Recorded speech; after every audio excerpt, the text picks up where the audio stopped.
Damai sejahtera Allah yang melampaui segala akal, itulah yang memelihara hati dan pikiran saudara-saudara di dalam Kristus Yesus Tuhan kita. Amin.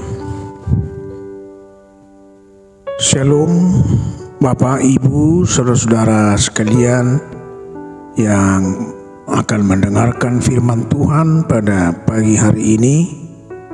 Kita bertemu kembali dalam mendengarkan firman Tuhan yang menjadi renungan pada setiap pagi hari. Biarlah kiranya di dalam mendengarkan firman Tuhan kita akan memperoleh harapan, kekuatan iman, serta di dalam menjalani kehidupan kita beroleh sukacita karena Tuhan. Marilah kita mendengarkan firman Tuhan yang tertulis di dalam 1 Yohanes pasal 3 ayat 18. Demikian firman Tuhan. Anak-anakku, marilah kita mengasihi bukan dengan perkataan atau dengan lidah, tetapi dengan perbuatan dan dalam kebenaran.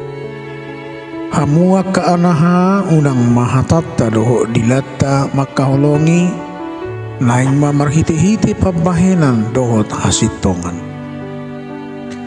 Saudara-saudara, menjadi pengikut Kristus harus memiliki karakter unggul, jati diri yang unggul, yang berbeda dengan orang-orang yang hanya secara simbolis menjadi pengikut Kristus. Ini dapat diibaratkan di dalam gambaran tentang suatu pohon yang memiliki buah. Sebagian besar pohon terlihat dengan jelas ketika dia berbuah. Namun, apakah pohon itu baik atau buruk, sehat atau berpenyakit, manis atau pahit, dan asam? Semuanya itu harus didasarkan dari buah yang sesungguhnya. Dari mana kita tahu jenis dan kualitas suatu buah tertentu? Misalnya mangga, tentu dari buahnya. Semua akan terlihat dengan jelas, sebab buahnya itulah yang dapat kita rasakan dan kita nikmati. Demikian juga dengan kita akan terlihat dari buah kehidupannya, yaitu tingkah lakunya. Seseorang boleh saja mengaku sebagai orang-orang yang baik, namun pengakuannya itu tidak ada artinya apabila tidak ditunjukkan dengan sikap perilaku yang baik. Saudara-saudara, berbicara tentang kasih, Rasul Yohanes berkata bahwa Yesus Kristus menunjukkan arti kasih yang sejati ketika Dia menyerahkan nyawanya untuk kita. Kasih diterjemahkan dari bahasa Yunani yaitu agape. Agape adalah kasih yang ditandai dengan pengorbanan. Kasih yang didasarkan pada komitmen, bukan emosi, bukan sekedar apa yang kita suka atau tidak kita suka. Agape adalah sebuah keputusan untuk mengasihi, sekalipun ada harga yang harus berbayar. Tentu banyak tipe-tipe orang yang terlihat dalam kehidupan sehari-hari. Pernahkah kita berjumpa dengan seseorang yang pandai dalam berkata-kata, atau seseorang yang bisa membuat banyak orang sangat terpukau dengan kemampuannya dalam bicaranya? Kemampuan mempesona dalam hal berbicara di depan umum, pandai dalam merangkai kata-kata. Mengatakan kasih lewat perkataan adalah sesuatu yang mudah. Namun sebesar dan seserius apa kasih kita hanya bisa terlihat dari sebesar apa kita mau berbuat sesuatu yang nyata, atau sejauh mana kita rela berkorban bagi orang lain. Mengaku mengasihi tetapi sering menyakiti. Mengaku mengasihi akan tetapi sering menanamkan kebencian. Mengaku ada kasih akan tetapi selalu menghindar jika dibutuhkan. Itu bukanlah kasih. Sebab kasih membutuhkan lebih dari sekedar kata-kata. Kasih membutuhkan perbuatan, tindakan nyata, dan harus dalam kebenaran. Tindakan kasih itu harus dalam kebenaran. Artinya adalah apa yang sebenarnya dan sesuatu yang sungguh-sungguh ada. Jika ingin mengasihi, jangan memakai atau mengandalkan kemampuan baik dalam berbicara, tetapi harus dalam bentuk aksi nyata.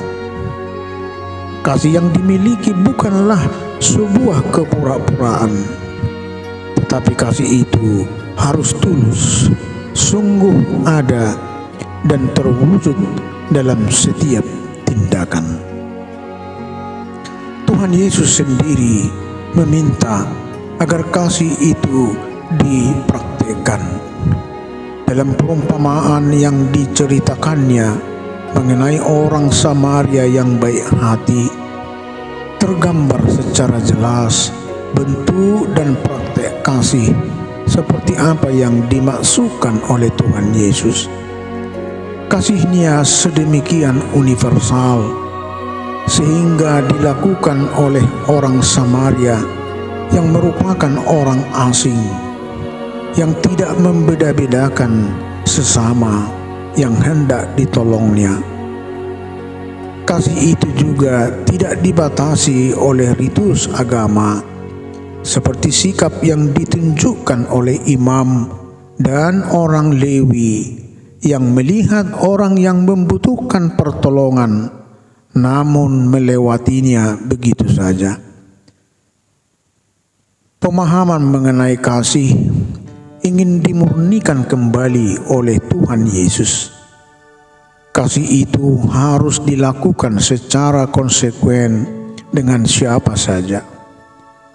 Orang Samaria yang baik hati mampu membaca situasi secara cepat dalam mengambil keputusan yang dilandasi kasih agape. Keputusannya itu dibuat melampaui segala gangguan situasional, batas suku, budaya, negara, dan agama. Ia membawa cinta kasih dan pertolongan bagi sesama yang membutuhkan di situasi yang konkret. Seperti itulah yang diinginkan oleh Tuhan Yesus dari kita. Kiranya firman Tuhan ini mengingatkan kita untuk berbuat sekecil apapun perbuatan kita di dalam mengasihi sesama kita, itu menjadi besar di hadapan Tuhan. Perbuatan-perbuatan yang besar di hadapan Tuhan. Kiranya Tuhan memberkati kita. Amin. Marilah kita berdoa. Terima kasih Bapa yang di sorga atas firman-Mu pada pagi dan disapa oleh firman Tuhan.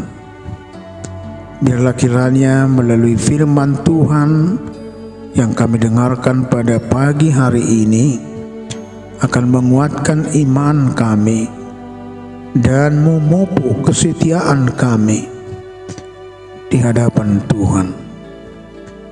Ajarilah kami untuk mengasihi dengan benar, mengasihi dengan ketulusan hati di dalam perbuatan-perbuatan kami, sikap perilaku kami yang selalu berkenan di hadapan Tuhan.